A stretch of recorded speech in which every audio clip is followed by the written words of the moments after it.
maraming naiinggit sa inyo, or kaya po may mga tao na lagi kang inaaway, nape-pressure ka na, or kaya parang feeling ninyo ginagamitan ka ng kaliwa, gawin nyo po ito mga bossing. Upang sa ganon, yung ginagawa nila sa inyo na kaliwa, bumalik sa kanila, or kaya yung mga tao na naiinggit sa inyo, na nalangin na masama, hindi tatalab sa inyo, lalayuan ka na nila.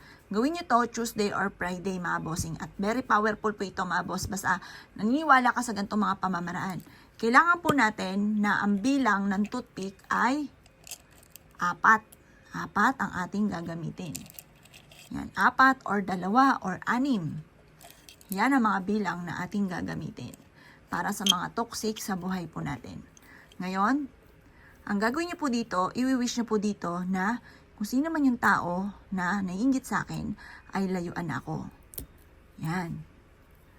Kung sino man yung tao na nanalangin ng masama, may masamang intention sa akin, ay lalayuan ako at bumalik sa kanya ang panalangin niyang masama. Kung sino man yung tao na naiinggit sa akin at may masamang intensyon, lalayuan na ako nila at babalik sa kanya ang masama na kanyang pinaplano. Ganyan. Tapos, bahala na kayo kung ano man po yung hinanaing po ninyo, lalo na sa inyong pong kapwa na hindi maganda ang intention sa inyo. Yan, basta mag-wish ka lang dyan. At i-wish nyo na mula sa puso. Pwede rin na ilagay nyo ganyan sa inyong pong palad at mag-wish po kayo. Yung init ng palad po natin, yung mga negatibo, ay mahihigo po ng ating pong bawang. Ngayon pa mga bossing, tinatapon ko na lahat ng mga kamalasan ko at ang mga tao na toxic sa buhay ko ay lalayuan ako.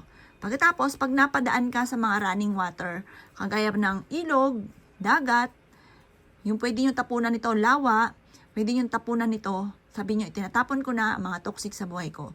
Itapon nyo po siya sa mga ilog, lawa, dagat, yung mga ganon, magmula sa kalikasan. Ito po, subok na po ito mga bossing para maligaw sila o na yung mga tao na nag-iisip na masama sa inyo, hindi na matuloy, protection po lang natin to mga bossing at paalis din to ng kamalasan po natin.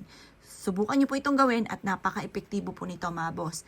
Kapag gumawa ka ng ganito, isisikreto nyo lamang. Huwag nyo na itong pagsasabi kahit kanino. Kasi once na may nakakalam, yan po mga bossing ko ay nauudlot ang swerte. Gawin nyo po siya mga bossing ko at makakatulong po ito upang sa ganon, kayo po mga bossing ko ay lumevel up ang swerte.